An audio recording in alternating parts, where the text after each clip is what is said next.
ज़िला इंतज़ामिया लाहौर के अफसरान रात देर तक मुतहरिक रहे। दुकानों, खुले रेस्टोरेंट्स को बंद करवाया गया। ज़िला इंतज़ामिया लाहौर के अफसरान का रात 10 बजे के बाद खुले मैरिज हॉल्स, मार्किज़ और फार्म हाउसेस पर ज़बरदस्त crackdown. Assistant commissioner Izharul Haq, assistant commissioner city Mohammad Murtaza और assistant commissioner cantt Khalid Abbas field में मुतहरिक रहे।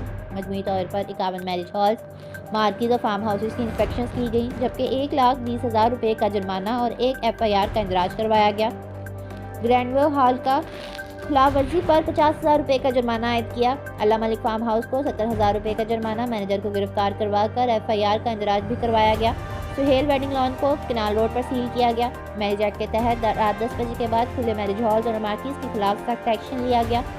DC लाहौर मोहम्मद अली, मुकर्रर करदा औकात के बाद खुली दुकानों और रेस्टोरेंट्स के खिलाफ सख्त एक्शन लिया गया। DC लाहौर मोहम्मद अली, क्लैब गर्जा चौक को, स्मोजी ब्लॉक को सील किया गया।